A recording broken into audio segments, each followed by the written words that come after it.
All right, welcome to Cuco's Corner. I am sitting here with Levi McDaniel. Say hi, Levi. Hey, what's up, everybody? How's it going? Also in Poundtown Studios today, we have Big Nate. That worked Yeah, out I'm here great. too. I'm actually off camera, so So our guest today is Levi McDaniel, which is honestly one of the first guys to take me under his wing when I got started. But oddly enough, I remember before even meeting him, seeing his Facebook page and seeing his picture on there where he just covered in blood, and I'm thinking, there's no way I would ever want to meet this crazy looking motherfucker. And give or take, a couple weeks later, we were tag partners, and that's how I met Levi McDaniels. How you been, Levi? Not too bad. How about you, man? Can't complain at all. Just doing everyday basic shit, working like a slave for no reason. So you and being on the scene, you're back on the scene again. Yeah, that's right. Didn't really take too much of a break, but kind of did. I did tell some promoters that I was retiring. I never made any formal announcement on retirement. I just simply stopped working a few places. I ended up coming back and wrestling for MWA, and then I took another hiatus. But I'd say if you looked at my history of matches, the time that it seems like I was gone, you'll still see three, four, five, six matches in there. They just weren't very high profile matches and kind of one offs, nothing really too important. So, but yeah, right now I'm back at it. I've been wrestling this year with MWA, pretty much every show they have. Done some stuff with a couple Lucha Libre organizations, and kind of staying busy with that right now. Nice. And let's be honest, when it comes to wrestlers retiring, there technically isn't retirement, as we all know by seeing Ric Flair, Shawn Michaels, and Undertaker. So, um, basically, just small breaks until we literally cannot take being away from the ring, and then we jump right back in it. So, let's. How did you get started, or when did you first, I guess, know that you wanted to get into pro wrestling? Well, I'd say from an early age, I was pretty much drawn towards professional wrestling and kind of knew from an early age on that I was going to be involved with it. I'd say about the time I discovered independent wrestling was the time I really decided, I was going to make a go for it. Around that time, I think I was about 16 years old. I already had dreams of being a wrestler, but didn't really know how to do it or where to go, anything like that. That particular summer, I went to Hooters. I was going to watch WWF or WWE. Back then, they still played all the pay-per-views at Hooters, so I'd kind of go there with my friends. Oh, the Hooters And down in Clive. yep, They in used to Clive. pack that place for the pay per views. I actually miss going there. It sucks that there's no longer, and there's nobody really doing that anymore. And you think they Right. would take advantage of that, considering now you have like the network and with the internet, you can basically get anything on the screen nowadays Exactly. and like fill a place. But that place used to get packed for pay per view. Like, you Right. had to get there at least an hour and a half early to get a decent seat. Yeah, exactly. So, I mean, about that time, I remember walking in the door. I was already a huge wrestling fan pretty much my whole life, but local promotion, Impact Wrestling, they run shows all over Iowa. They actually had a flyer that was on the door advertising an indie show, and I tore the flyer down. I was looking at it. Of course, I didn't know any of the wrestlers on the card, and I was really interested in going to that event, but the date, it was an old event. The poster was just still up. Now, But was that like your first real glimpse of independent wrestling circuit? Like, did you know there was independent circuits outside of WWE before then? Well, I did. I actually followed other independents, but really none in Iowa. Like, pretty much back then, like the magazines or anyone that would have anything to say about independent wrestling, it was pretty much everything from the East Coast.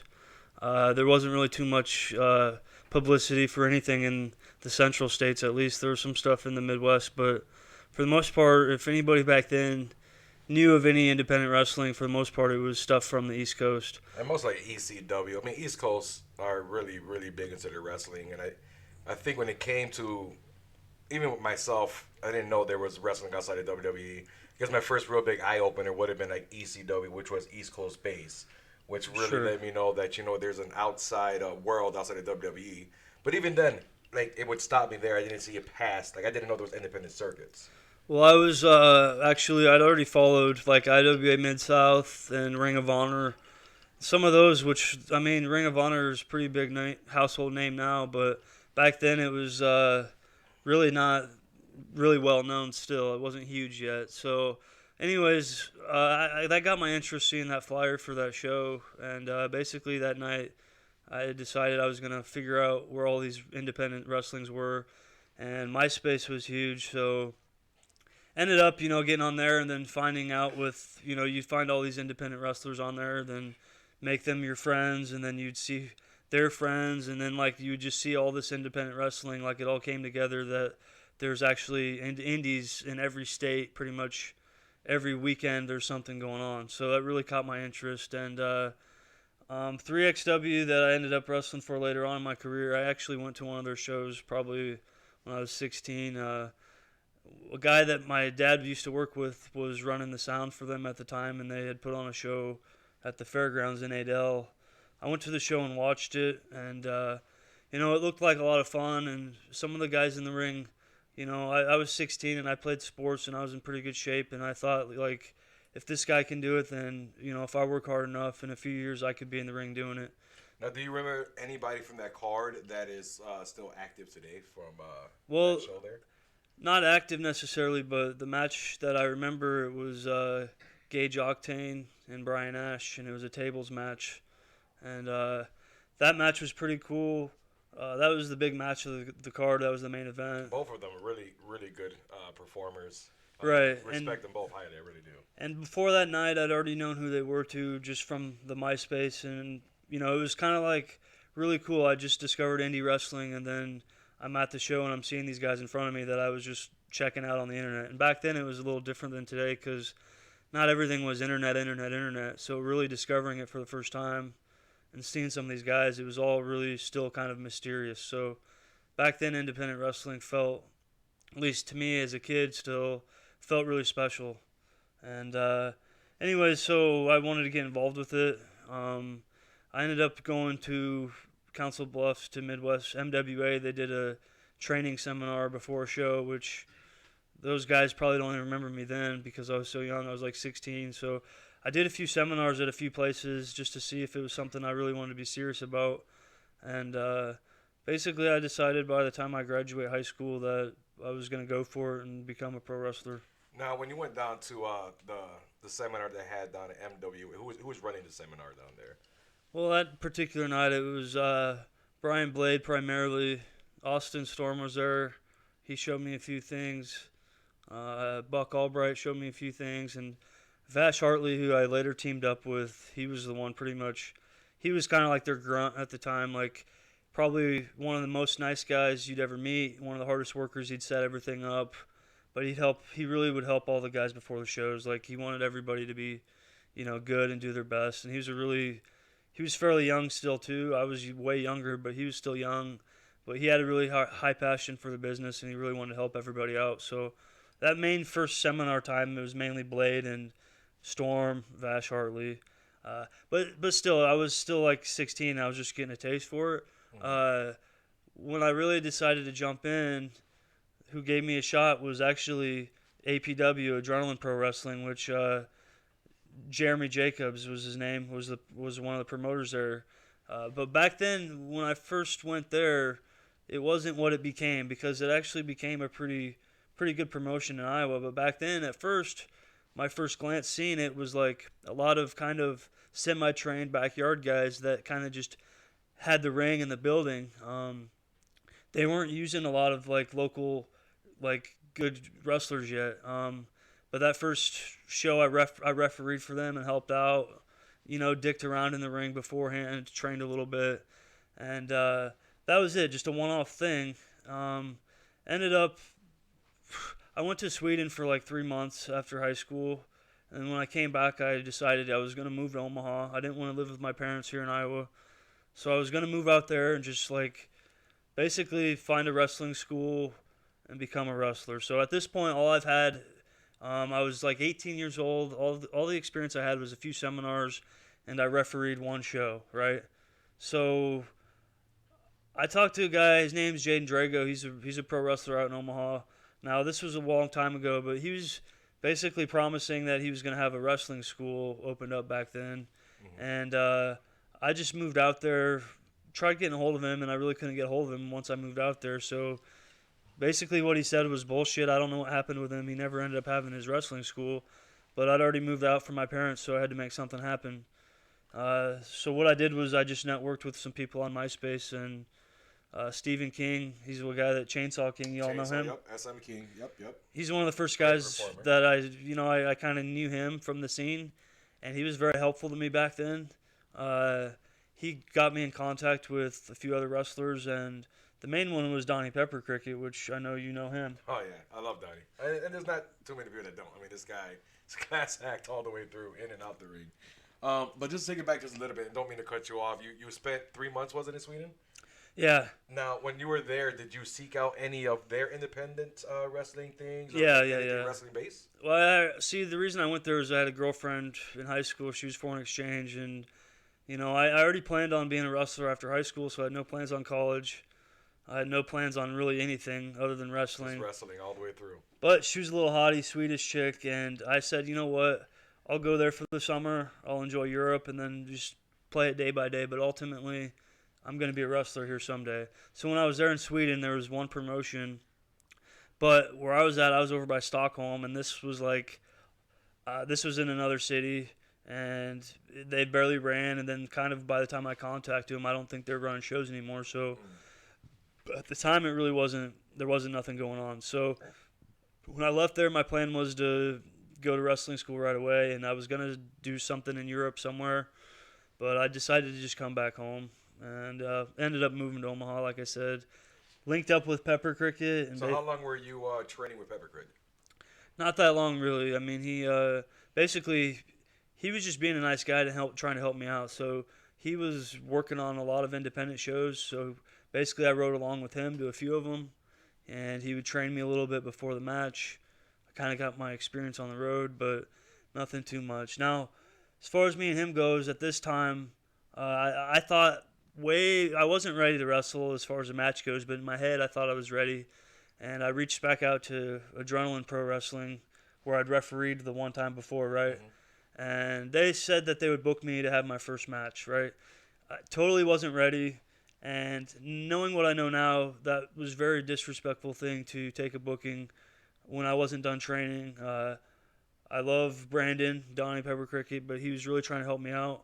And not knowing then what I know now, I wouldn't have took the booking, but I wasn't ready. So to me, that's disrespectful to take a booking until your trainer tells you you're ready. So your I first wasn't match ready. was with Pepper Cricket? No, it wasn't. He was probably pissed. I mean, he was helping me out. I went to go do this. I think he went to the show to watch, but it was APW, and this first show I wrestled for them. I mean, I shouldn't have been in the ring, but the guys they brought in, this is when they started bringing in guys from like Central Empire Wrestling, and my first match there was Superfly was my tag team partner, okay. And we wrestled Brian Gott and Derek Cornell. It was a tag team match.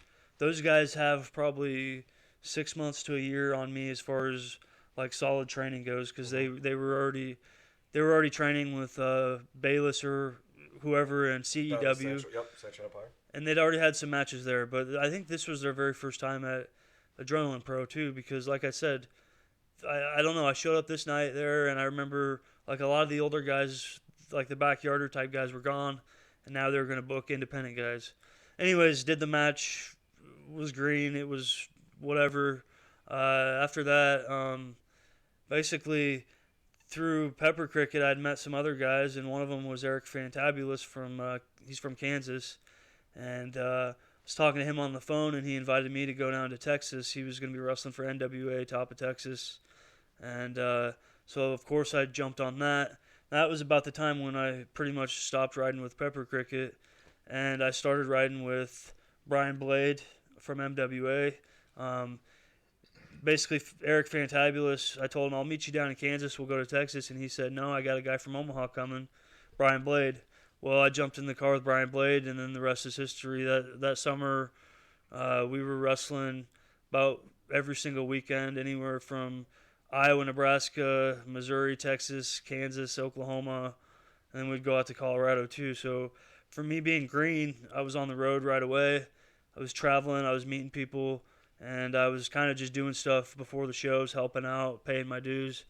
But at that same time, I noticed that there probably wasn't going to be a big future in independent wrestling as far as making money goes, and I already had my sights set on going to Japan. So I guess that's where we go next. So you're paying all your dues, which is honestly the way it should be done when you're first getting introduced to the business.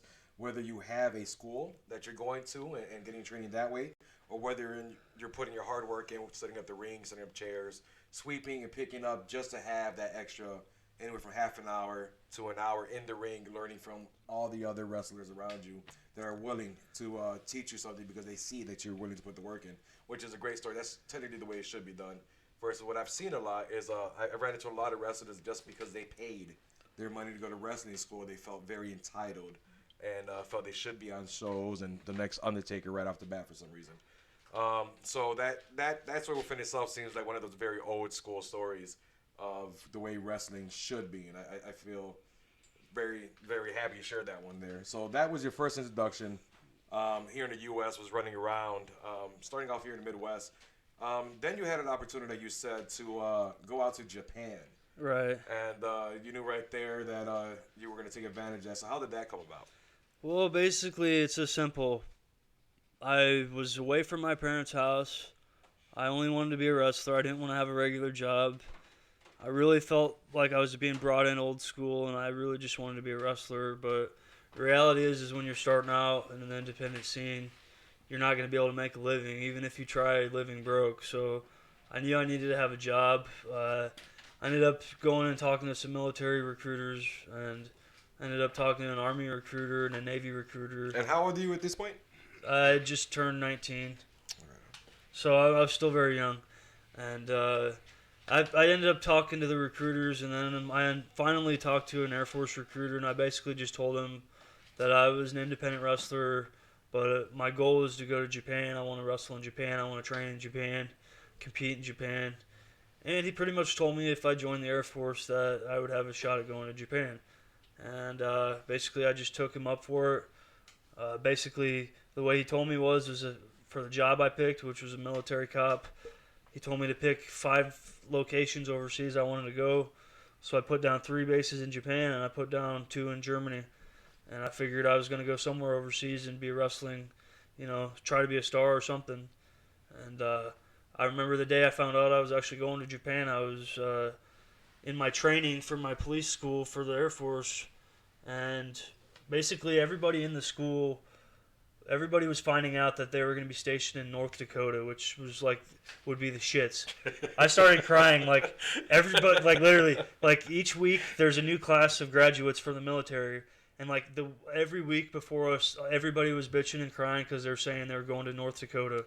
And I'm thinking, fuck, my dreams to go to Japan are going to be ruined, right? Jesus. Well, this one day, my roommate, he comes running back to the room, and he said he's going to Germany. He was so excited. And I was like, bullshit, dude. Everybody's going to North Dakota. Minot, North Dakota is where they're going to work. He's like, nope, I'm going to Germany, Ramstein Air Base. I'm like, sweet. So I basically ran to the library, logged into the computer, checked my email, and that's when it told me I was going to Japan. And then from there, So where were you stationed in Japan? Japan was Misawa Air Base, which if you look at the map, it's all the way the very top north corner of the mainland of Japan is where my base was. So basically, I got there, got settled into where I was living and my actual job of being a cop on the base, and I wanted to be a wrestler still, of course, want to compete in wrestling. So I basically emailed, and I had a girlfriend that spoke English and Japanese. I had her call every promotion in Japan, trying to get me work, pretty much anything and everything I could get. That's how we started out. And yes, I did have a lot of success there, but there was quite a bit of failure too. Basically seeking out a place to train and wrestle, the closest promotion was Michinoku Pro Wrestling. Now, I went to one of their shows. I had my girlfriend call them. They were blowing me off. I showed up in a suit to one of their shows. I tried helping tear down the ring. I tried talking to their boss, the great Sasuke, and basically he blew me off. And then some conversation my girlfriend had with them. Apparently they'd had a bad interaction with some foreigner before. I don't know who it was, but they at the time they weren't going to be booking any foreigners. And I figured I'd have to find another place to go. So basically, the only company that really got back to me was Big Japan Pro Wrestling, which they're known for death matches. They invited me to their dojo. They said I could come work out and train. So I took them up on it. I went down to their dojo, and I basically started training down there.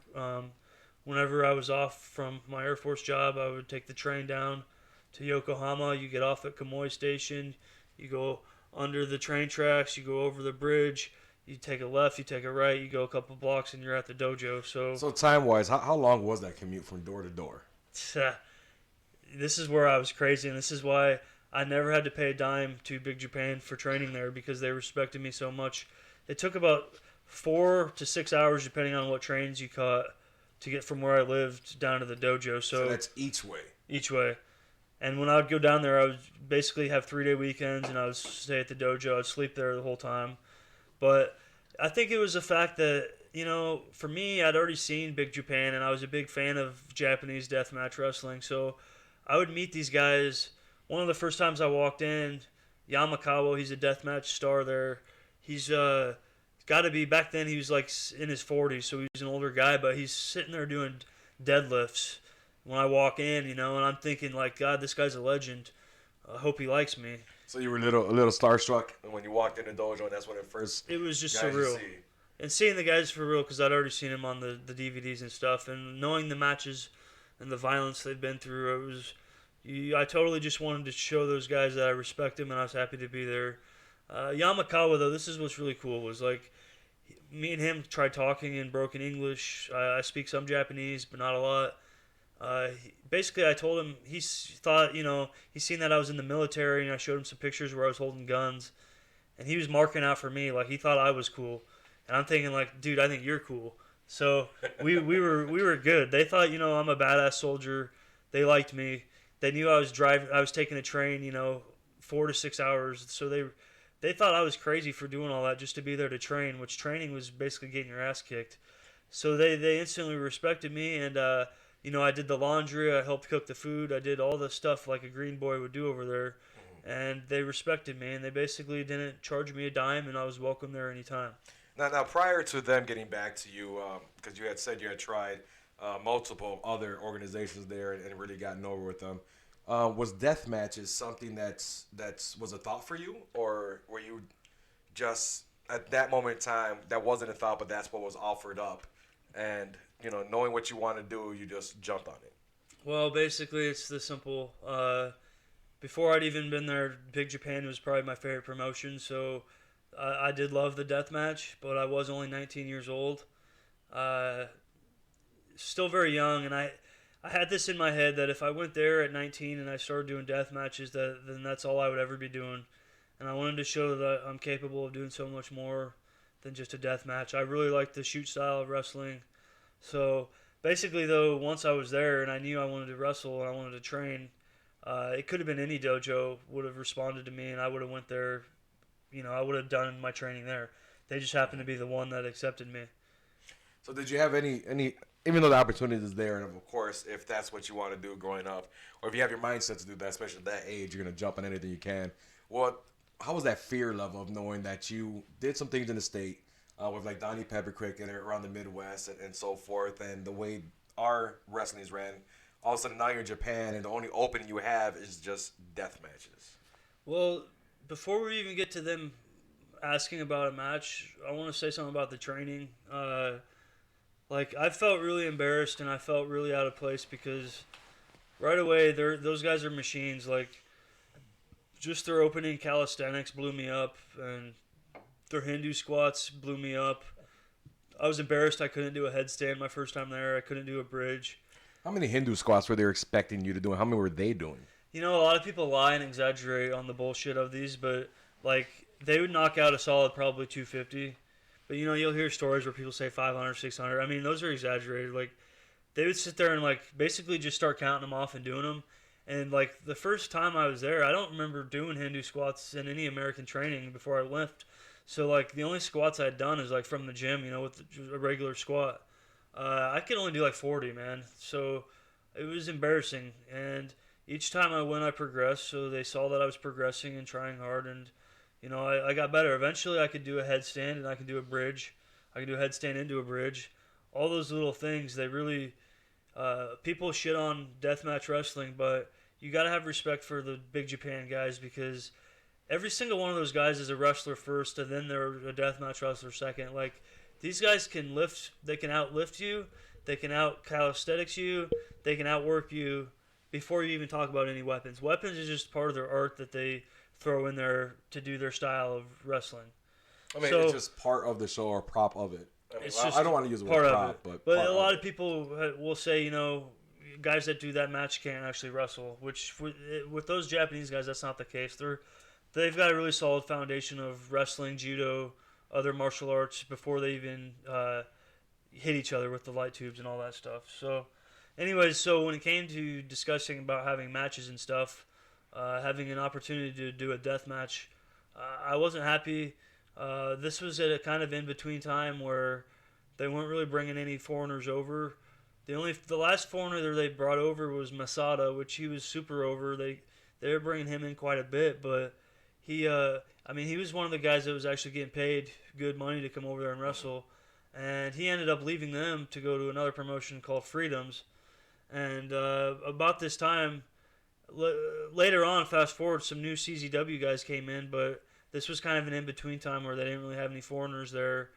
The only other foreigner that had been there recently was Craig Classic, and he switched from Big Japan to 0-1, so I was kind of the only one there. When I got asked a question about death matches, I basically turned it down. They weren't going to want to pay me nothing to do a death match, and I felt like it was a trap. Once you start doing them for free, you're always going to be doing them for free. However, maybe that was taken as disrespect because I didn't pay anything to train there. So maybe most guys would take that as an opportunity to do the match for free to repay them a favor. As for me, I decided not to. So basically, I quit going there. I came back and trained a few times just here and there, but I decided I was going to go freelance, which freelance in Japan is basically the term for any wrestler that's not signed or a part of any one organization. You can pretty much wrestle for a bunch of smaller other organizations, but Just they're much independent smaller. contracting it out. Basically, a real independent wrestler is you're freelance. Do you remember who they said your opponent would have been if you took that match? No, and it don't matter. And it would have been a series of matches over the summer, but it was like that doesn't matter to me. I'm not afraid of anybody or who the match is or actually what's going to happen. It's just like I didn't want to be trapped in with somewhere, and I'd also known like I was just thankful to be there, but I'm like, what's going on here? If there's a guy like Masada's left for Freedoms, and before that even they'd booked guys like Madman Pondo, Necro Butcher. All these guys were not working there at the time. They were working for other. Well, Pondo, I don't know where he went to, but Necro went to Freedoms and he went to 0-1. So basically, look, everybody was jumping ship for some Any unknown reason. foreigner at this time wasn't really working for Big Japan. I mean, and it was probably because of money. That'd be my guess. And like I said, I figured if I'm a freelance, I could kind of just do whatever I want, go wherever I want, that sort of thing. So basically, it was start from scratch, and I had a DVD. Brian Blade, who I mentioned earlier from MWA, I had him send me a DVD over to Japan of me basically as a jobber because that was my only matches I had in the States prior to that was me getting my ass whooped. But it was the only thing I had. So I had that DVD now. And I made copies of that and I sent that out to everywhere trying to be a freelance. And then I got some work. I mean, showing that you could actually sit there and make somebody else look golden is honestly showing your skill. A big part of being, for me to take, a big part of my job or anybody's job in the ring is honestly making the other guy look good. Making the other guy look strong or making the other guy look weak and then overcoming that battle. So that right there, I think, is probably one of the best resumes you can send out there is you literally getting your ass kicked over and over and over. It's realistic, too, because, like, I'm not a guy that's, like, a giant, right? So if I'm a foreigner there and you're not a giant and you're really still young and a nobody, you're going to get your ass whooped there, too. So they're going to put their Japanese guys over on you. You're not going to come in and be a star. No. I knew that, and I didn't expect that. I just wanted to go wrestle and have fun. So I threw out the DVD of me getting my ass whooped. The first company that basically the owner came, bought me dinner. Basically, his name was Crane, was what he went by, and the promotion was Hokuto Pro Wrestling. And Hokuto Pro Wrestling, they are in Hokkaido, which if you look at the map, it's the big island that's above the mainland. So this is an independent promotion. they ran all of that. That was their territory. And basically, where my military base was basically on the edge of the mainland Japan. So all I had to do was take a ferry Take a boat ferry right there from one to the other. up to Hokkaido. And the way it worked was they would pay for my ferry boat over, and then they would pick me up. They had like a little bus. Well, it was more like a big minivan, but they'd have all the wrestlers on it. They met me there. They picked me up, and then that's how you would tour as a group. I mean, that just shows a big difference from you taking that 4 to 6 hour commute out of your own pocket, doing everything you have to do, paying your Exactly. dues, and then your next opportunity, well, now they're buying you dinner to talk to you and paying for your ride over there, picking you up. I mean, that just shows hard work and dedication. I'm assuming, even without you doing a match there, word had spread about the crazy freaking foreigner from the freaking Air Force that's taking a 6 hour trip to put in his fucking work. Yeah, I mean, the thing is this, they really liked me up there, and I was pretty over, actually, because they hadn't really seen at this time, a lot of foreigners really were not wrestling for that promotion. I was kind of the one. More came later on. There's a lot of other guys that came later on, but at the time, I was just a young 19, 20-year-old boy. I was just fresh face there, and basically they would help. There's Hisakatsu Oya, which he was a famous older wrestler from Japan, and he would train me on the tour. So I had basically a new trainer in Japan. It was him, and then I would do their matches, and then I would party after the show. And basically they paid for everything. They paid for the boat ride over. They paid for the food. They paid for the lodging. They paid me very well for the match, and then the after party the fans paid for. So Which I was gonna lead me really felt like a star early on in my career. I mean, that was literally going to lead me to my next question. Like, the difference between American fans and fans down in Japan. Now, I know you have told me stories about that before on the road. Can you go into that for a bit? Yeah, wrestling fans in Japan are the best wrestling fans in the world, and the reason is they treat wrestling like it's a real sport, and that if you're a wrestler, you're a celebrity there. Like, they acted like I was Brad Pitt when they seen me, to be honest. Well, you're not too far off. I don't know about that, but they really felt like you were somebody when you would wrestle there, and then you would talk to the fans. They would treat you like you're not just a guy that's doing this, Mm-hmm. I mean, I've heard stories of the fans out there after shows. They literally pick up the area around them and put their own chairs away. Sure, I mean, my favorite thing about the fans was like going out to the bar after the show. You'd have a beautiful woman sit next to you, a Japanese woman. She'd be buying you drinks and feeding you food, and basically just be giving you attention all night. And whether it was a girl or a guy, there'd be guys there that were just straight fans, and they go out of their way to give you food, to give you alcohol, to basically they want to be as friendly as possible, and they really appreciate you giving your match to them. That's what they appreciate. So basically, our next video cast needs to be out in Japan. That's where it's getting at. Looking straight at you, Big Nate. Yeah, Make that's that happen. a tough one. I don't know if we're gonna be able to swing that. I don't know if anybody notices this, but this is not the fanciest of all setups. It definitely doesn't travel well. How long were you working for that promotion? It was basically a year with them, maybe a little less, but basically I was so busy with other stuff. I was boxing in Japan too. For the promotion was called T1 Fight, and then I ended up going to Tokyo, and I was wrestling for two other very small independent, and they were shoot style wrestling companies. So basically, the story on that is shoot style wrestling of Japan is more like a worked mixed martial arts type of match where basically you're focusing on hold by hold type moves and kind of wrestling a more stiff style. And that's without a ring. Those two particular promotions didn't use a ring either, no. Some do, some don't, but if they don't use a ring, most of those shows are in like a judo hall or a sumo hall. These are people who like they've been bred for like combat sports. So like if you go to a judo hall, it still feels like you're in a nice arena, It's got a nice sound, you got the mats, you got the fans. But yeah, these two particular promotions, they're pretty small. I wrestled for them shoot style, and the best decision I made was going there. The first one was Megumi.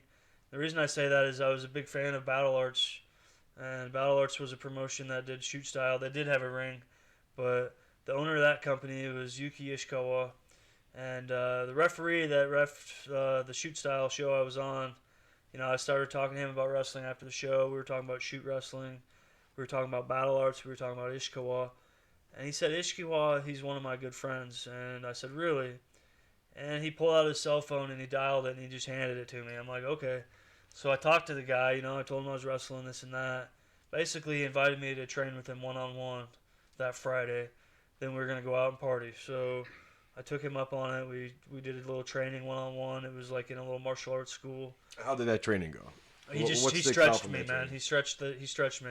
Basically trying to see how much you could take and push it to your limits. He worked all the leg locks. He stretched me out pretty well, and I earned his respect by the time we were done. We both took a shower together, as funny as it sounds, and then we went. That's how it was, man. The shower was set up. Let's dive into that one now. No, you go take. After it's over, took a shower. We went to the bar, and then I'd made a friend and a trainer, and from then on, I ended up training with him. And later on, when I came back to Japan, he was the trainer for Ice Ribbon, which is a women's promotion. So I went there to train at the dojo with the women. So I ended up having a really good trainer / mentor for the time I'd spent with him. Now, training over there for the women's promotion, I'm assuming you went to some of their shows also. Was there a difference in the crowd as far as size or, I guess, attendance between some of the other shows that you went to, those male dominant, and then the all women's organizations? Well, I mean, it's all hit or miss. I mean, like anything, but definitely women's wrestling is huge in Japan, and they got their fan base. So the shows I was at was, the girls did their job, told a story, the fans liked it. There was quite a few fans there, yeah.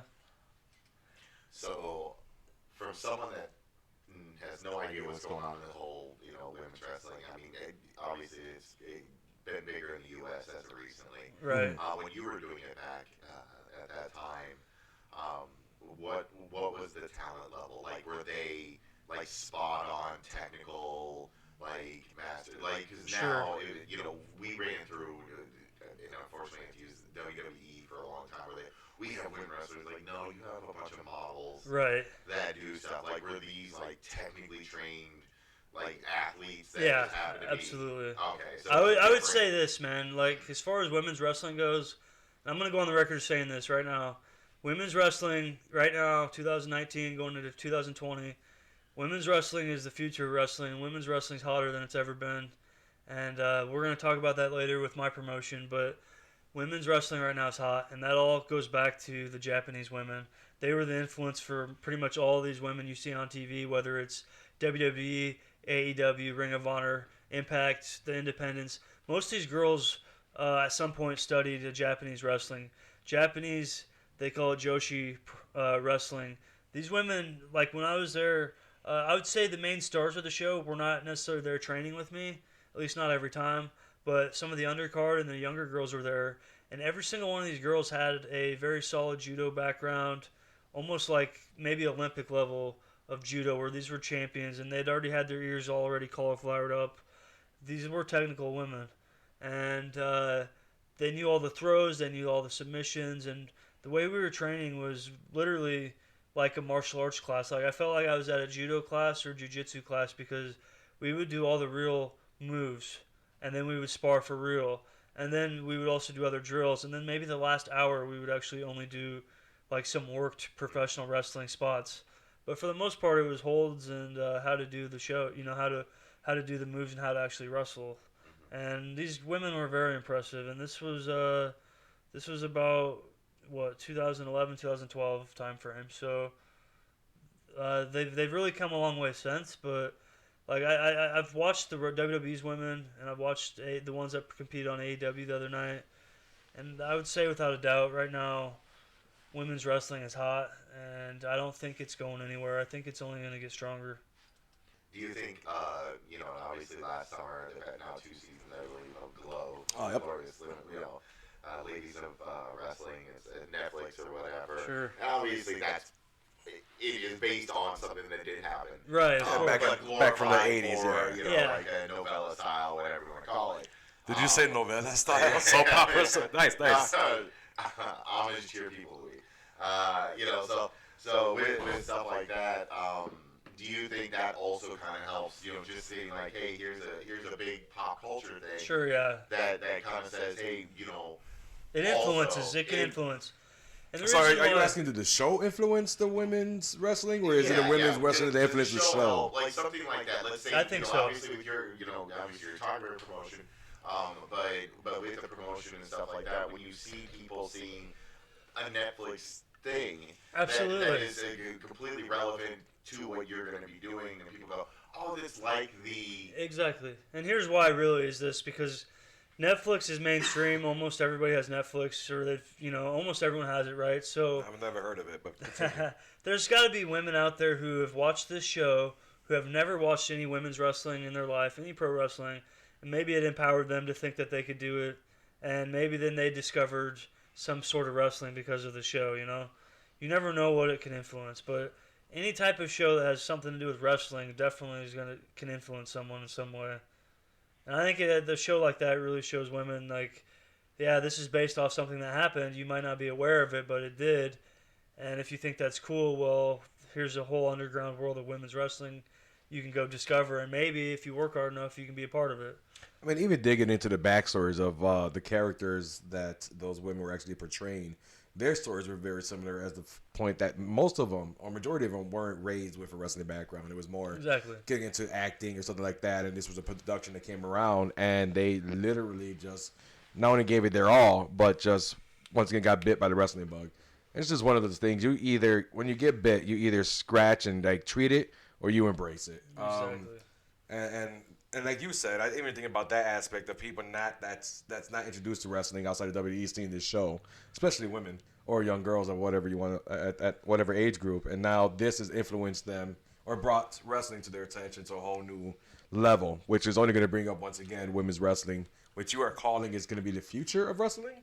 Yeah, and I honestly, here's the deal. I mean, men's wrestling's evolved, but it's easy to say that wrestlers from each generation bitch, but if you really look back at the history of wrestling, every generation has bitched about the next generation from the very beginning of wrestling. So, like, expecting wrestling to be evolved into what it is now, I mean, it really shouldn't be a big surprise. Some people don't like it, but wrestling's evolved every decade since it started, and the decades of the past have always bitched about the decades of the current, right? That's just always, honestly, the way the trend's always been. But as far as wrestling goes with women, they're hotter than ever. I mean, if you watch WWE, I honestly, I've had such a bad taste of WWE for so long that I almost wanted to give up on it. But I would say right now, at least of recent year, it's more enjoyable than it's been in modern recent year.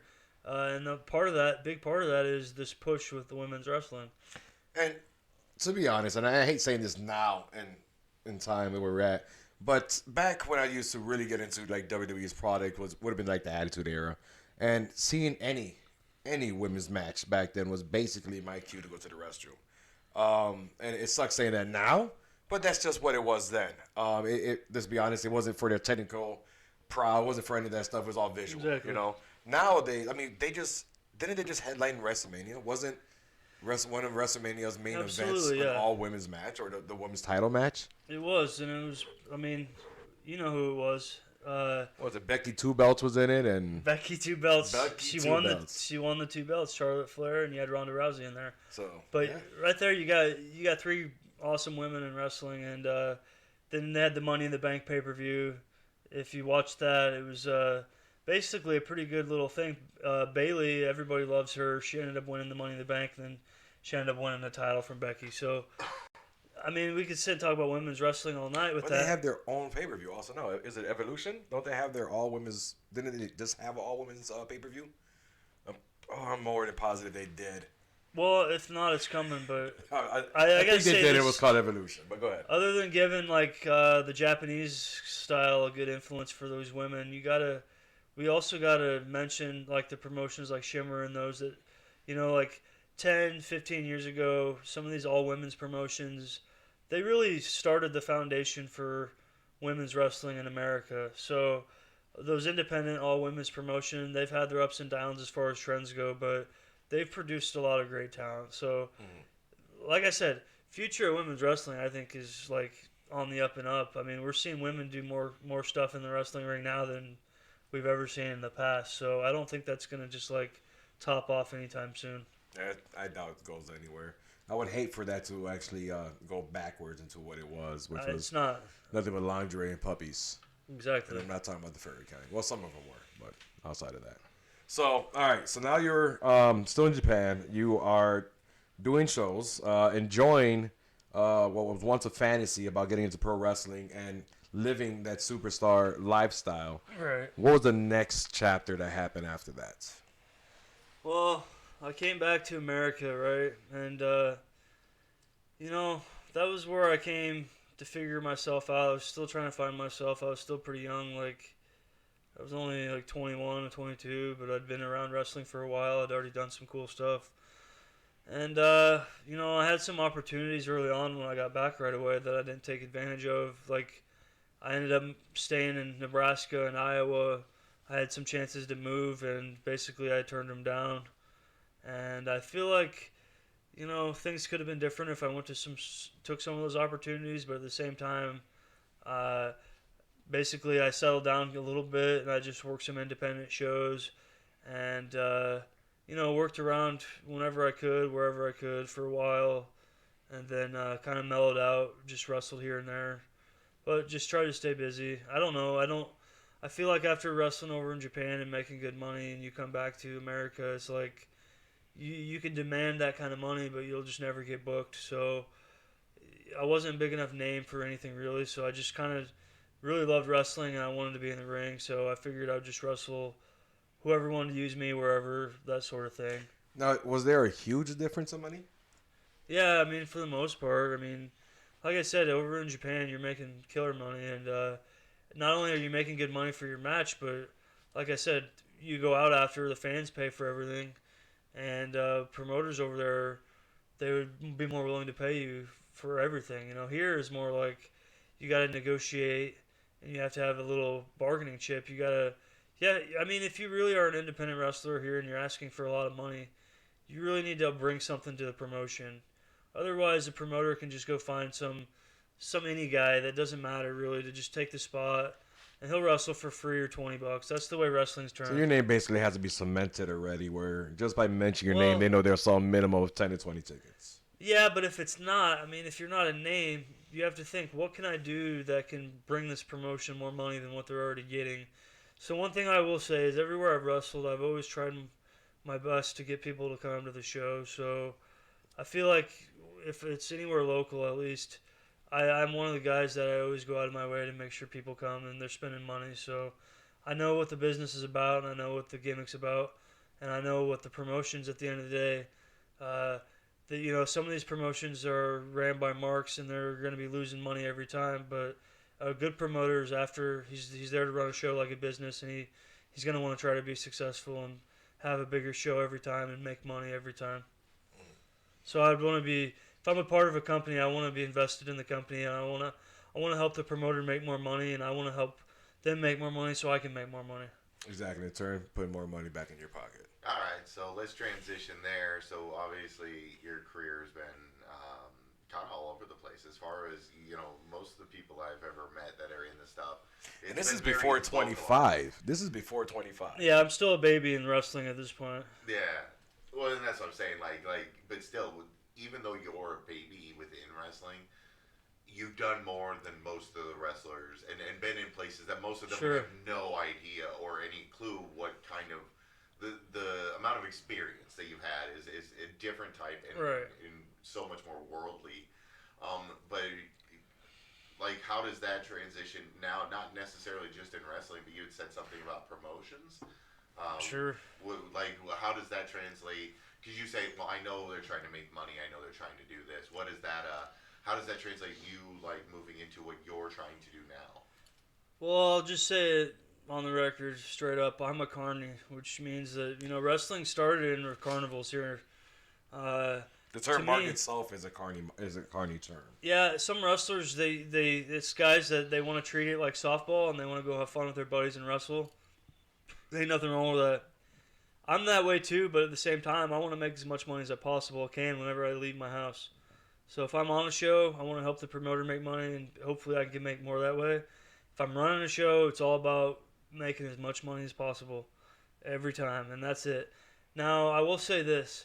My promoting experience and expertise that, I've had failures, but I've learned a lot as I've ran some shows. I used to wrestle for Rock and Roll Buck Zumoff, Rock and Roll Wrestling. As we all know, goes without mentioning, he's in prison for things that shouldn't be talked about. Ended up being convicted of being a fucking pervert, right? That mild case, putting it, yeah. So, anyways, but I wrestled for the guy for a long time, and he's probably takes the cake of being the most carny guy in wrestling. He knew how to make money, and he was running shows like three shots or double shots, a lot of 3 shots every weekend, and I wrestled for him. And basically, this is where that one story can come in from earlier that you wanted to talk about. Yeah, we'll get to that when we get to that. Buck Zumoff, he ran Rock and Roll Wrestling, right? And basically, it was a midgets wrestling company, but it would have him as an AWA legend, as an old guy wrestling, and then they would also have like a couple regular sized guys on the card. I happened to be one of them. A lot of midgets, but I would drive up there and meet with him, and we would all pile into his van, and then we would ride with him for the whole tour. Now, where were these shows basically out of? So I lived, at that time I was either living, when I started wrestling for him, I lived in Nebraska, and then I ended up living in Iowa, but he basically he had a really small homemade ring, which I ended up acquiring later on. What was the size of this ring? It was 12 by 12, like the board's length, but once you had the rope set up and you're in the ring, it was only like 9 foot inside. It was very small, nowhere to work. This, very, very fond memories of this ring, which I want to get into this actual ring later on, but continue with your story. Right.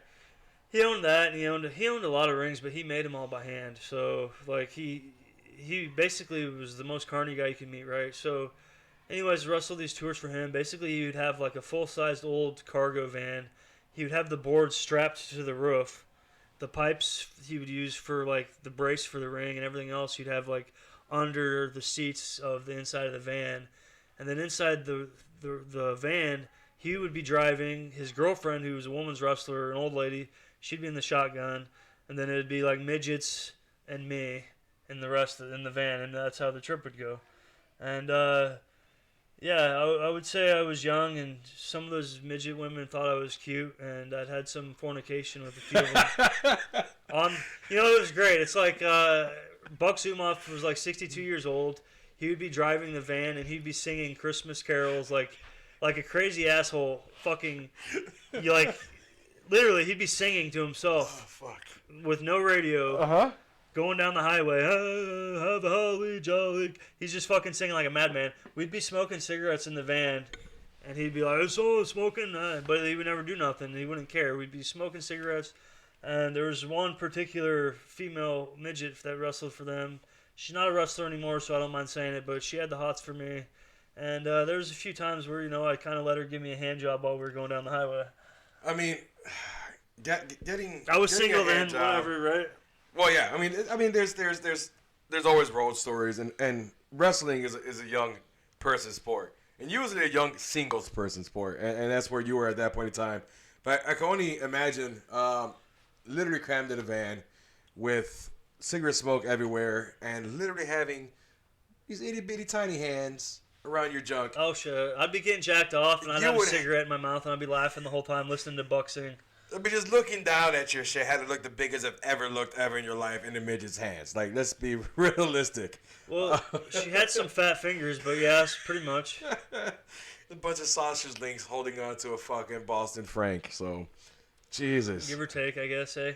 So, all right. So that's your introduction, or I guess not even your introduction. That's I guess opened your eyes into the actual carny part of the business. Like, as far Or for as wrestling. being with, like, a group, like a crew, and seeing how, like, a 3-day tour is ran, as far as traveling, setting up, running a show. Like, I really feel like I learned a lot just by being on those shows with him. And he went to prison. His girlfriend gave me a call and said, "Hey, come get the ring." So I drove up to Minnesota. I got the ring. Now I have a wrestling ring, and I've got the idea in my head that I want to run some shows. So that's where we go from there. So, do you currently have the ring right now? That particular ring, no, I sold.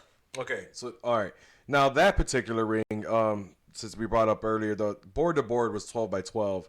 with ropes up. About 9, 10 foot. Not even 10 foot. 10 if you're lucky. 10 if you're lucky. After a couple of shots, you can say that.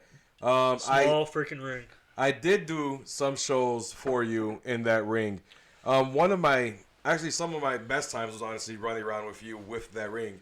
But one of the craziest things I remember booked in that ring that you put together, we were doing a show in Ames, I believe, and it was for a frat house.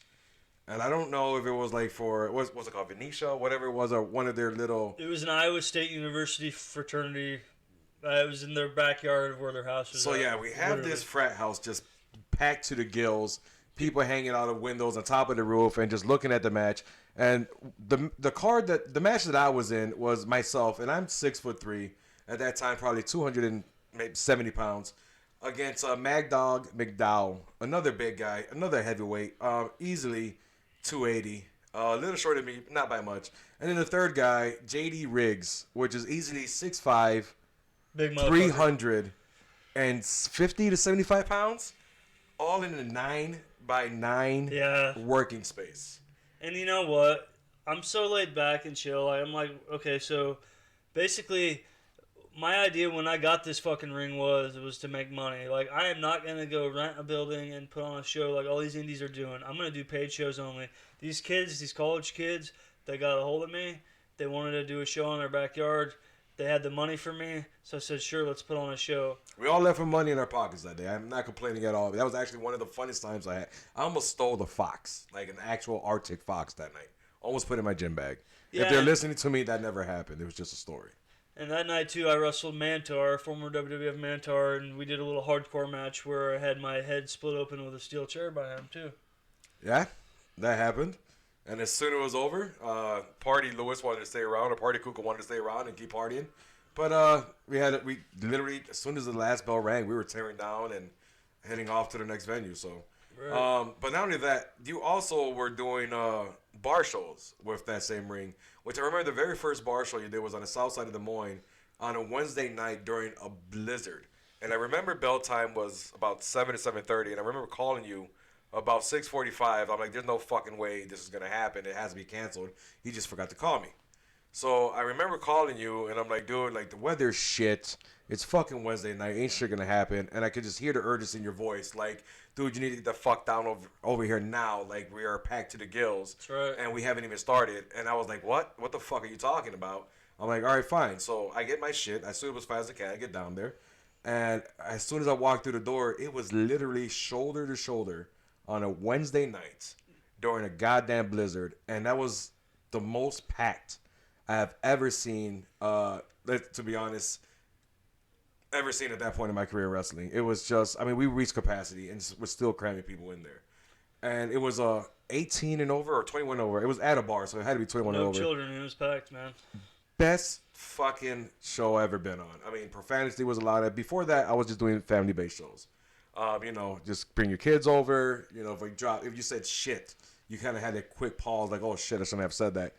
Here, I believe I literally told a gentleman in the crowd to suck my dick, and I almost pulled my shit out. Oh, yeah. And I just remember just being amazed, like, these motherfuckers not only came out during the blizzard on a Wednesday night knowing to have the fucking work tomorrow, but we all basically got shit-faced. Everybody in the crowd was shit-faced. Yep. Majority of the wrestlers got shit-faced after the show, and it was just fucking an awesome time. Exactly. And that night, that show, that was like, to me, that was my idea and definition of how I wanted to promote shows. Basically, have a bar pay me to bring in my show, right? They're paying me up front, plus I could charge at the door, a cover charge. So I'm making money.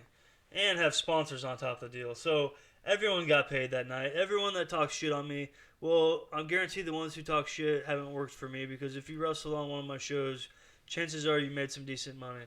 At least more money than a lot of what these independent wrestling promotions pay their guys. I mean, that was probably the highest payday I had at that point in my career. To the point, I remember looking at you and actually like, are you sure?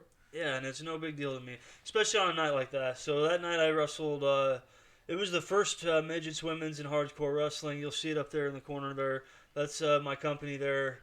That was the first night we ran a show. It was packed to the gills. Main event was myself versus Chief Atakula for the heavyweight championship for the company. Bloody and it was a death match. And myself and him beat the shit out of each other. and it was a very gory, bloody match, and he ended up beating me for the title. It was probably one of the bloodiest matches you'd ever seen. Now, I don't know if there's any actual footage of the match, but there are tons of pictures, and we are gonna end up putting those pictures up here just so you could have an idea of the type of gore that happened in that match. And me for one, I mean, I don't mind a little color in the ring. I would never do a death match myself, to be honest. But that you had money stapled to your forehead. Yeah, that's right. We used a stapler, we used barbed wire, we used light tubes, we used over 10,000 thumbtacks. There was steel chairs, ladders, basically the normal weapons. But really, it was a moment for me where everything came full circle. It was a show I ran, but I ended up having a good night and made a lot of money that night. And there was a lot of blood, and it felt good. There was a drill. Am I correct on this? There was a drill used in the fucking match. Yeah, there was an electric drill used on my forehead on that match too. Yep. So yeah, we're gonna go through and put some of these photos up, and it's the type of photos that you can look at it or click on it with. That's on you. Very bloody, very gory, but I wouldn't have changed anything that happened that night for the world. No, it was cool. And then I ended up having a rematch there, another match, midgets. We've only had 2 midgets women hardcore wrestling matches officially. The second was a rematch, which was also there at that bar. And from there, we did a fans bring weapons. It was a rematch, me and Chief, and I ended up going over. That was another very bloody, one of the probably bloodiest matches I was ever. What were some of the weapons they brought? Do you remember? A lot of everything, but it's like one of them was like. What are they called? They're like drywall screws, like on a strip, like and then like drywall tacks, but also like somebody brought a fucking chalkboard. Like if Am someone I correct on that? but like then like the trim you would put like on the floor that has the nails sticking through it. We had that. There was like all kinds of random ass shit. I mean, it was a fans bring weapons, so it was a lot of fun. Now, with your being in that match and all of those things, if you were to just randomly walk out to me like, hey, I'm gonna take this drywall tack and just I'm gonna poke you with it, I would basically just, are you fucking crazy? I'm gonna smack you in the face. Now, being in the match with the adrenaline going in the crowd, just feeding off of the crowd, how much of that do you actually feel as you're in the match versus when you're back behind the curtain having someone pry that shit off of you? Well, yeah, it's just kind of a weird thing. I mean, I just try not to think about it when I'm out there. There's nothing really in the ring I won't do. Like, one thing I want to say is this. Every time I'm in the wrestling ring, I'm going to give it everything I got, whether it's a regular match or a death match, because as a child, this was all I wanted to do. So I feel like every time I'm in the ring, it's an accumulation of all my dreams in one, and that's the moment where I'm actually willing to die while I'm in the wrestling ring. And that's something a lot of people won't say, and the reason I say that... I've seen you try. Well, the reason I say that is because everybody has their own expiration date, and we could die. Anything could happen any day, right? Of all things I do in my life, if wrestling's what I really love to do, that means the time I'm in the ring, I'm going to give it all. And if something happens, it happens. But I'm not going to think about it while I'm in there. As far as getting hurt goes, yeah, there's scrapes, there's cuts, there's bruises, there's burns, there's all that shit. But at the end of the day, we're going to be dust and dead. And I don't feel like there's any injury or any pain that really can bother me for the most part. Just getting through it, it's part of it. Now, with a lot of the matches you have under your belts here in the States and overseas, do you have any major injury? Have you gone through any major injury at all? Or have you been one of those wrestlers that are really blessed to say the most that happened is I woke up a little sore the next day and limped around until like noon and then I was fine? Well, I've got a few good big-time injuries where I've been through the hospital, but I've got a lot of chronic pain and injuries that have just been accumulation of things from many matches, but the biggest injury I've had of recent would have been about last year, summertime. I was actually, of all matches, it was in a battle royal. And wrestling fans, this is a little insider info for you here. I was in the wrestling ring. There's guys in that match who were untrained, and this is what will show you the difference between a trained wrestler and an untrained wrestler. It was a battle royal. The guy weighs about 320 pounds, give or take.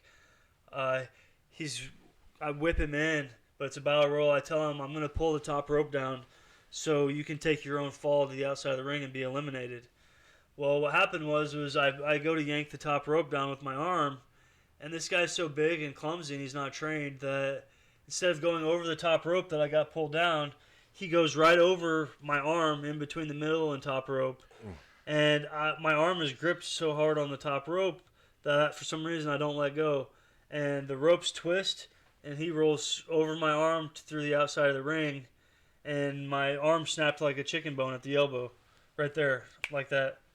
And my instant thought was my arm's fucking broke.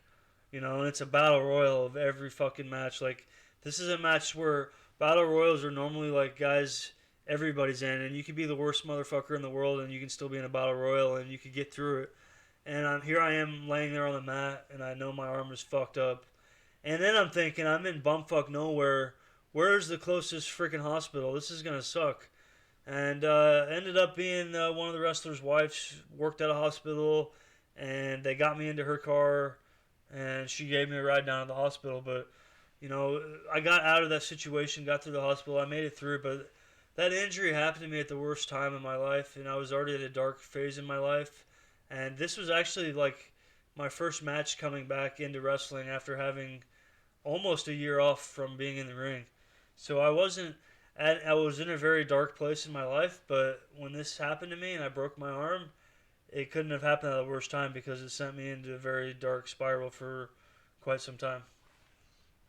Well, happy to see you out of that spiral, and I remember bits and pieces of when you're going through that. What was the recovery time? Now, was it broken or was it dislocated at the elbow? Or Well, it was a complete major dislocation and separation in my elbow, and the very corner tip of the bottom part was broke. But basically, the recovery sucked. I went to physical therapy like 3 days a week, and the main issue now, even still, it's almost been a year, I'm still hurting from it. I can't extend my arm all the way. My bicep muscle wants to, like, I don't know if you can see my arms in the suit, but this arm won't go out all the way. And basically, it's because you got a muscle that goes from your forearm up into your bicep, and that got pulled. And so it doesn't extend all the way out. It's basically yeah, that muscle's so fucking tight that even through the physical therapy and everything, for some reason, everything's tight through here, man, through the inner part of your elbow, and it feels like a knot still, and I just can't extend my right arm all the way. So there are things now with your everyday life that you can't do that you were able to do before the injury because of that. Nah, not really, but at first I really noticed it at first, like I would stick my arm straight out and I'd look at my right arm and it's like bent at the elbow a little bit, my other one would be straight, and that really bothered me mentally. And then like once I tried punching the punching bag and it felt weird and like different things like that, like, but I really have just figured out how to deal with it, and I still stretch on it, and whenever I lift weights and stuff it hurts, but it's just something. I'm glad it happened because honestly, if that injury didn't happen, I probably wouldn't have changed my life and I wouldn't have got to be in a better spot where I'm at today right now. So the injury helped you slow down a bit, get some clarity as far as what was going on around you. Well, yeah, it didn't help me as far as my wrestling style. Like, I'll still do extreme stuff and I'm not afraid of getting hurt, but outside of the ring, it made me think about my life, and I had a lot of time to sit and think. And, yeah, I feel like I came back stronger from that. And like I said, it was with an untrained guy. I put my arm out there in a position to get hurt. So I felt in my head, okay, I know not to do that again if I'm in there with...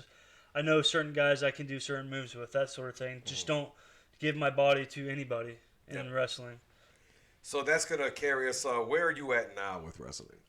Well, like I said, I'm wrestling for Midwest Wrestling Alliance. They've got, honestly, probably out of any other promotion, they probably run the most shows in the Central States. Like, consistently, they've always got a show, and they're all over the place. They run shows anywhere from Illinois, Iowa, they're running Wisconsin, Minnesota, and they're running Nebraska, and they've ran in Kansas and done some stuff in Missouri. So MWA is really, they do the biggest loops, and basically I'm wrestling for them all year. That doesn't mean I'm not taking bookings anywhere else. I'm open for bookings anywhere, really. The difference is between me and a lot of guys is I don't email promoters and I don't ask to get booked on shows. And I'm not sitting there standing with my gear bag just praying for someone to come and book me. Like, if you want to book me, then get a hold of me and we'll talk. And if it works out, it works out. But right now I'm really just wrestling for Midwest Wrestling Alliance. There was 2 Lucha shows I was wrestling for. I really don't have any heat with them, but I just decided I really didn't feel like doing those shows anymore. However, anything happen in the future, like I might go back, I might not. I don't know right now. Now I remember the first time I actually got to meet you and we worked together in the tag. I remember after the match we went back in the locker room and you had asked me like, so what are you doing after this? And I was like, well, I'm basically gonna probably just clean up and head back home. And you're like, well, you want to go to a couple different shows with me? I'm like, well, sure. Where are you going? And me just still fairly green, thinking somewhere here in Iowa. You're like, well, I gotta after this literally have to head down to Texas. I got a show there. When that one's over, we'll probably stop somewhere and get somewhere to eat. Take a hooker bath, which is basically just baby wipes on your balls and your I ass think I cheek. said horse shower. Or horse shower. That's sorry, that's excuse my me. term.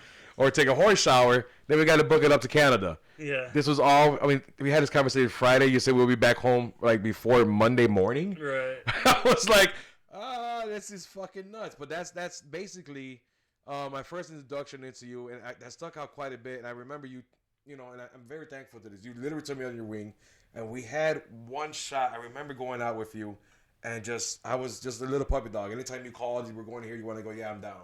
I remember doing, I think it was fucking 6 shows in a 3-day span, and I think we hit like 4 fucking states, starting on Friday, and literally had to be back at work Monday morning, and it was just nuts. And that was the way that I got basically how to branch out and learn more, was basically doing that versus just working for that one promotion or just being happy to work for one promotion, or basically just in my little circle here in Iowa. But yeah, you basically taking me under your wing had take me to Cleveland. You took me down to the Dakota, or took me out to the Dakotas.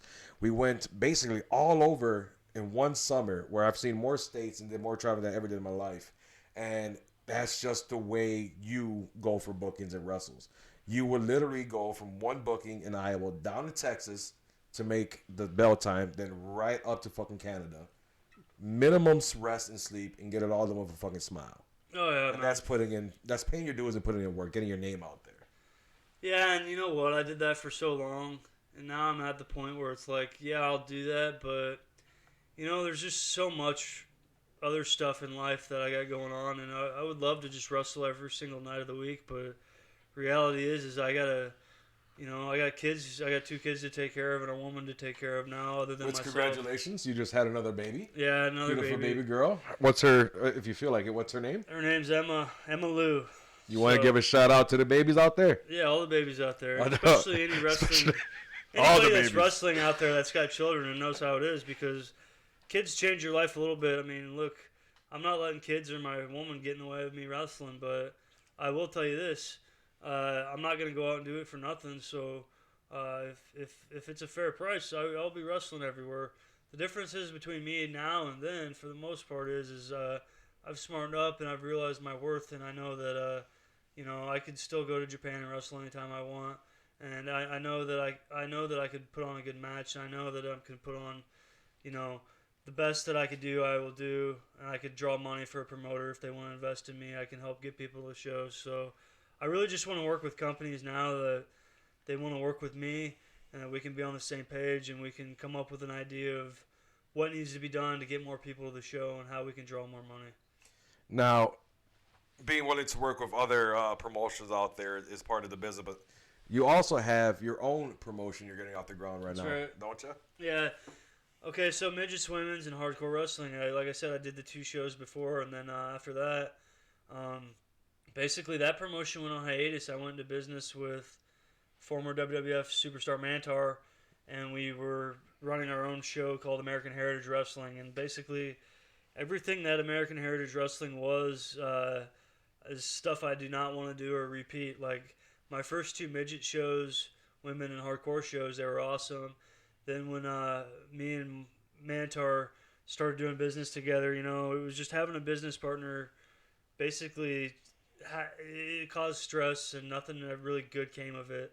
I wasn't really myself, and a lot of that time was spent, like, if you'd see me at a show, I wouldn't be chill and cool. I was stressed out and worried about something. I don't like to operate that way. Like, my promotion now, the only thing I'm focused on as far as my shows is this midgets, women, and hardcore wrestling. I'm the guy in charge, so I'm the guy running stuff. But here's the main difference is I'm setting myself up with a good team of people. I'm in charge and running it, but guess what? I'm respecting, and I really want the best that's out there for every single role, whether it's a ring announcer, security guard, bell ringer, the sound guy. I'm trying to set myself up to have a really good, solid person in all these roles so I can show up to the show, have a little speech, and then everything. Let this sound guy and ring announcer coordinate with each other. Let everything come together. Let each guy do their job. Let the guy feel important. Let him be important. Let their roles matter. And come together as a group to put on a good show. Now, do you have a time frame of when you're going to run your first show, or are we still at the beginning stages of getting this off the ground again? Well, no, I know I'm running one this year, but I'm not going to say when right now. I've got asked to put on a show. Like I said, it's a paid show, so I know it's going to happen. I just don't want to say the name and date and where right now, but really I wasn't planning on doing anything this year. My goal is I'm vamping up for 2020. 2020 is going to be my year. It's going to be a huge year for me. It's going to be a big show year, and I want to hit the ground running big. But I got asked to do something this year too, so I'm trying to throw something pretty well, put a good show card together, put something on. But next year's going to be the year for it. And as far as midgets, women's, and hardcore wrestling go next year, I'm looking to take it nationally. I want to do this type of show basically anywhere, everywhere I can, as many times as I can, all year next year, and basically anywhere in the country. So next year's the year. And not only that, as far as me running that show goes, I'm going to be taking more bookings and trying to get out there in wrestling too. And I'm also going to open myself up as for other promoters if they want to use me for something as a manager or another position other than wrestler within their organization. So 2020, I'm planning on, 100% in. I'm going balls to the walls with this, and it's going to be a good time. So are you looking for sound guys and stage hands right now, or do you have something lined up? If anybody wants to get a hold of me, that's like literally any position you can think of in wrestling. I've got, maybe someone in mind, someone I've talked to, someone who's committed to something, but I do need a roster. I'm trying to build a solid roster for 2020, and that roster really is going to consist of midget wrestlers, women wrestlers, and then, of course, hardcore wrestlers. If you're a regular guy, like a normal-sized wrestler, I might have a spot for you, but they're very limited. So if you really do want to be a part of the company, there still is a spot for you, but you're going to have to be willing to do hardcore matches. So just to clarify, what do you mean by a normal guy? Like what are you looking for? What I mean by normal, I shouldn't say normal. I should say just your typical indie male wrestler, not a midget, not a woman, just any independent wrestler man that wants to be a part of the show. The show is not focused on you. The show is focused on the women and the midgets. So if you're a regular-sized guy that's an indie wrestler, you're going to be involved in like an attraction match or a hardcore match or a death match. So basically, if you want to be a part of the roster, you have to be willing to do those types of matches. And if I can use you, then I'll put you in there. All right. And if anybody wants to help with stage handing or wants to get involved with the wrestling, how can they contact you? Security, stagehand, training. If you want to be trained, I'm going to have opportunities for that. You can get a hold of me. Go to my website. It's LeviMcDaniel.com. Simple as that. It's just my name.com. All the info you need on there. My email's on there. All my upcoming dates are on there. My biography's on there. All my match history's on there. Everything you need to know about me's on there. And there's links to T-shirts and other merchandise as well. All right. Is there anything else you want to add to this before we wrap this bad boy up? Yeah, just to the fans that support me, I really appreciate it. I don't focus on any negativity or hate, but the fans that really appreciate me and what I do, I really feel blessed that I can perform in front of you. And I'm not going anywhere, whether people like it or not. I'm going to be around, and I'm going to be wrestling until my heart stops ticking. So I'll be going strong. Thanks for supporting me. All right, I want to give a big thanks to Levi McDaniel for coming down and being awesome today. Want to give a thank out to Big Nate also for putting this together and Poundtown Medias. That's right. So I hope you guys enjoyed the show and hope to hear from you guys soon.